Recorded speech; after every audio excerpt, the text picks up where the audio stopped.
Imagine a game where the entire game world is simulated, where players take up specific jobs and collaborate together to kill a giant meteor, threatening to destroy the planet you are playing on. That, of course, is if you don't cause the planet to be destroyed by your own industry. A game where you need 3 players working together to make a simple bed. That game is Eco, and it's not actually a game.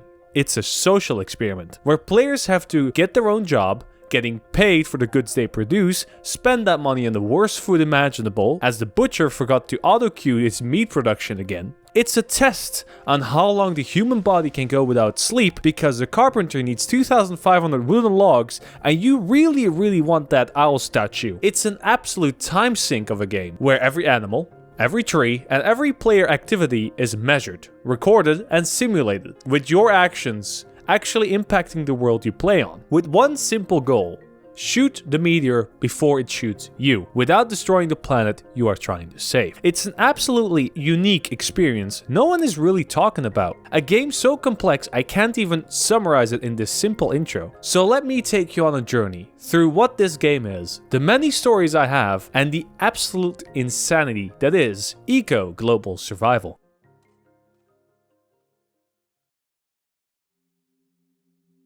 Being originally released in 2018 by Strange Loop Games, Eco was supposed to be an educational tool, being used in schools to show kids the danger of global warming and the impact it has on our society. However, instead of that, it got hijacked by a different kind of kids.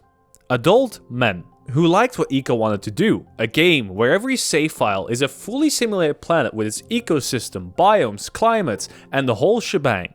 A game with a fully functioning law systems, with taxation, payouts, bans, restrictions, all that other good stuff. Because it's basically one of those 100-player simulated society Minecraft videos you love so much, because gameplay-wise, it really feels like an evolved Minecraft, as it is voxel based. But here, chopping down a tree will leave a stump behind, and the falling tree will cause debris to lay around, causing pollutions and plants to die. Perhaps its difference is best explained by crafting a simple item in both games: the iron bar. In Minecraft, when you mine an iron ore block, you take it to your smelter and then you get an iron bar. In Eco, a player with the mining profession needs to go out and find an iron vein. Usually these are in the desert. Then mine about 120 pieces of ore, crush that into crushed ore, take that crushed ore to be filtered into concentrated ore, and after all that he can sell it into his shop, where a smelter, usually living by the river all the way across the world, will come buy his concentrated ore and finally smelt that into an iron bar,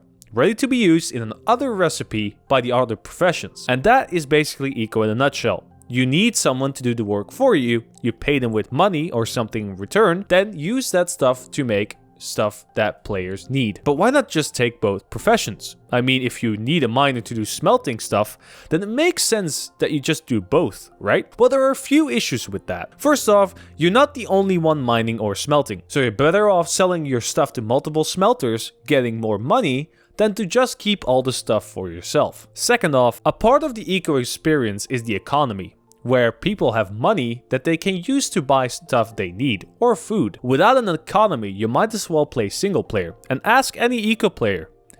Nobody plays single player. And thirdly, well, you just simply can't. See, each profession needs one of these stars. These stars accumulate not by leveling up, but by a timer. That timer is set by the server, which in our case is around 5 days. That timer also has a multiplier in it that is influenced by how well you are eating, how pretty your house is, and how much statues of those isles you have in there. On some servers, the time between stars can range between 2 hours to, in our case, 5 days. Meaning you need to wait a few days to even get a second profession. So you can't do smelting or mining for 5 days, meaning you will lag behind if you do not buy from other players. And that's the reason. The whole point of Eco is to work together, to stop a giant meteor that's above you to crash into the planet you are currently living in. And this sense of collaboration goes further than just buying stuff from others. But perhaps I can illustrate this by showcasing some of the servers I played on. Keep in mind, I don't have footage of any of these servers.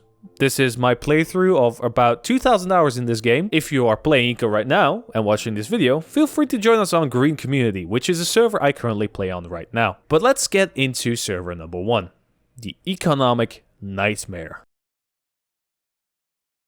The first server I ever joined was called Ecological. Me and a couple of friends joined in and I went as carpenter, with my friends going logging and farming respectively. We called ourselves Darkwood, as we wanted to make a forestry town that would export wood to the people in the main city.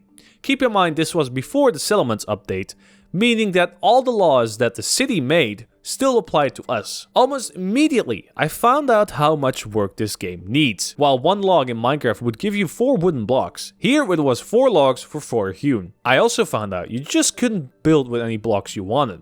I needed to have a hammer and either hew logs or mortared stone, then select what I wanted to build it, either a floor, a stair, or just a regular brick, and then right click. This system saves you from having to craft 16 different variants in order to get things going. But it's a little bit confusing at first. However, the server didn't get brought down by my ineptitude. It got brought down by the one thing that brings everything down: political corruption. See, the current president was in the works to stop the miners from just dumping their highly polluting waste product, tailings, in the middle of a forest we used as farmland. These tailings caused the ground to get polluted and crops and animals to die, meaning we were at the verge of a food shortage. However, usually miners, and especially smelters, are one of the most rich people in the server, seeing as they make the most useful stuff like iron bars, nails for carpentry, and a whole lot of other stuff that we need to cook food. So these were basically our oil barons. So these incredibly stinking rich smelters started buying off people's votes, making sure that our law, that our president made,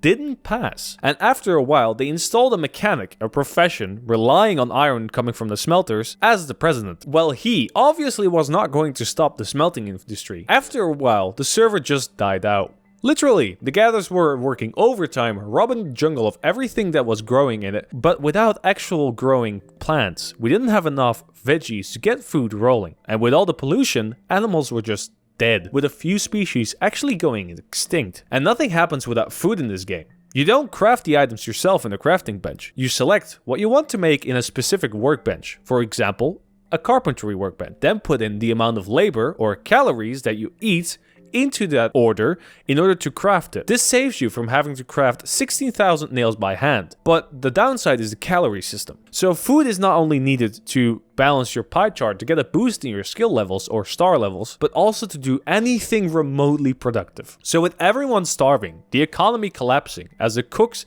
didn't sell any food or ingredients anymore, no one was producing anything. The server died and never come back up. But that didn't stop me from fueling my addiction even more.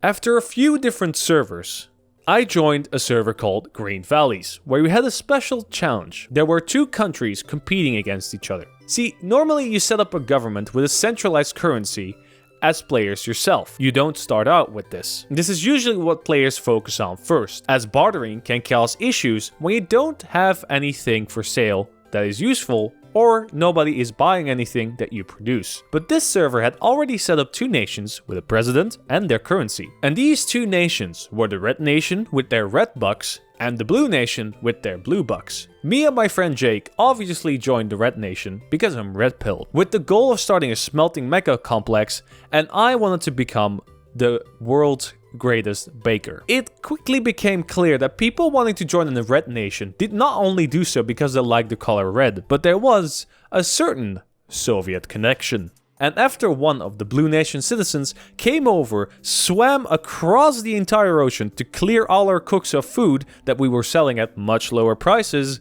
we began to create a closed country. I was chosen as the Secretary of Treasure, and Jake became the head of infrastructure. With me in control of the entire economy, as the president didn't come online anymore, I set about creating a socialist utopia.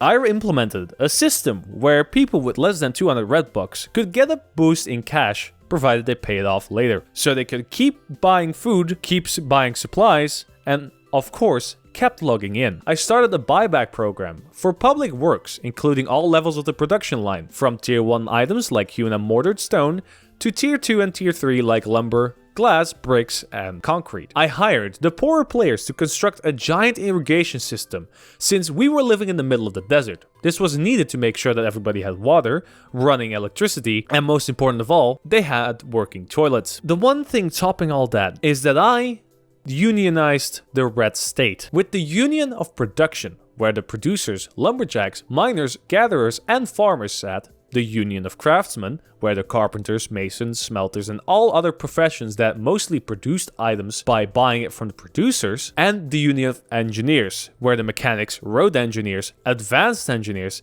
and other advanced professions sat, with each union electing its own head, having its own budget and rules, its own headquarters, and own public works. Our communist dream was becoming a reality. These unions also set their own prices, debating with all the people in their union on what the prices of certain items should be, and keep it at that set price. They also divided their niches. For instance, one smelter would make nails, the other would make the decorations for the house, and the other would make cars. On the other side of the pond, we had the Blue Nation, which was modeled after an American that sat into government, with predictable results. No social benefits, no wealth tax, and public works were more a matter of people buying off the space to build their own stuff on. The roads were illogical, and in some spaces even unpaved. Its economy was a nightmare, where prices were so high you could barely afford a decent meal. See, in eco there's no general currency. Again, the players have to construct them in an item called the mint. You can print more currency. But the American civilization didn't learn the first lesson anyone in school learns. Don't print money. As they kept printing more and more money to build their massive town hall, the result was that a skid steer, an endgame mining machine, costed about 4,000 blue bucks, while in the Red Nation, 300 red bucks would get you your very own skid steer. This jealousy caused the Blue Nation to put taxes on our import of iron ore. See, while we were living in the desert, the place where most iron was, it wasn't big enough to have a giant ore vein. So we imported our iron from the Blue Desert on the South Peninsula. However, with this tax implemented, the iron miners that called the Southern Desert their home started to revolt against the Blue Nation and created the Green Nation, which constructed a bridge straight towards our capital and started to trade without any of the taxes. In the end, there was no meteor to destroy, so the player base just dwindled out until the Red Great State was reduced to a ghost town. But I think it shows how deep this game's laws can shape the way this game is played. With a heavy heart, I had to move on to my next and last server. Now, this is a collection of stories as I played on the server for the last 2 years, and I am currently playing on it right now. Let's start by talking about Willux. Hello. Now, Willux is a very special type of person. To explain how special, let me tell you the story about when we made this man our head of infrastructure. You see, Willux was building a highway, running from the town center to a group of farmers to our east. While building this highway, our dear friend forgot to remove some asphalt and drove straight into a ditch. A ditch that he built, mind you. Now, his personal car was stuck. How do you think this man will fix this issue?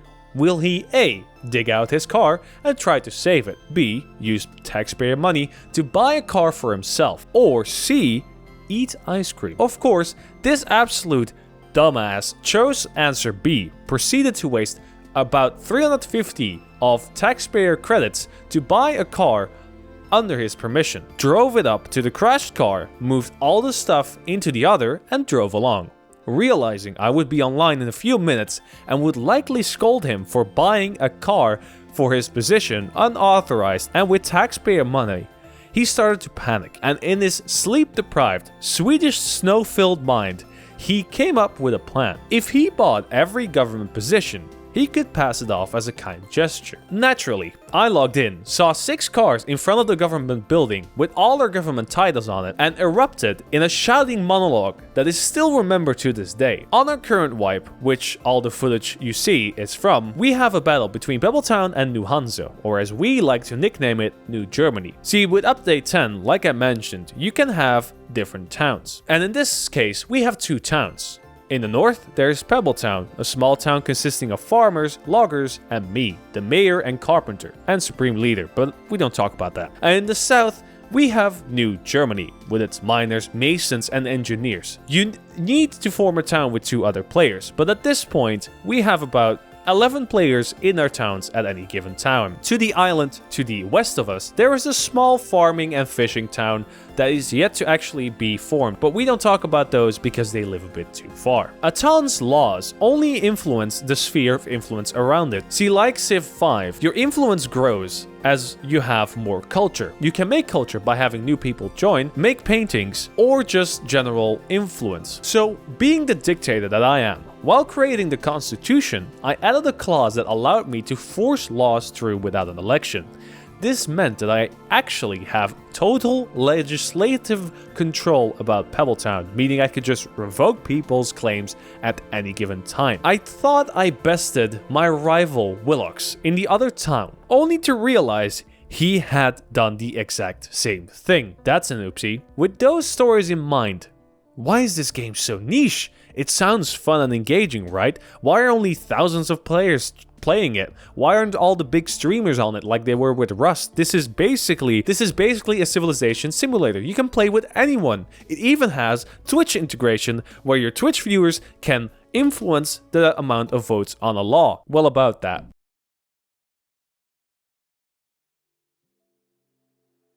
Eco-global survival is and will likely always be a niche title. It has a reputation of being a game where you need to be in-game for hours at a time to have fun or be even remotely productive. As when you lag behind, someone else will take your job and undercut you.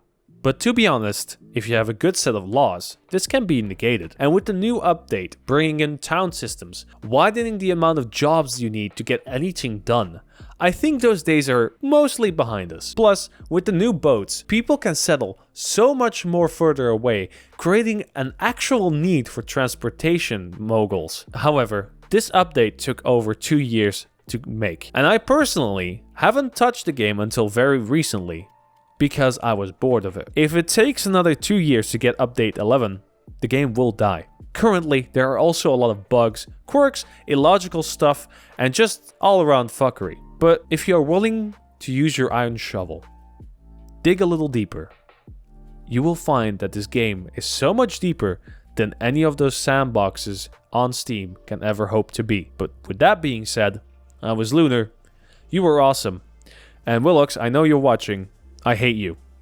See you in the next one.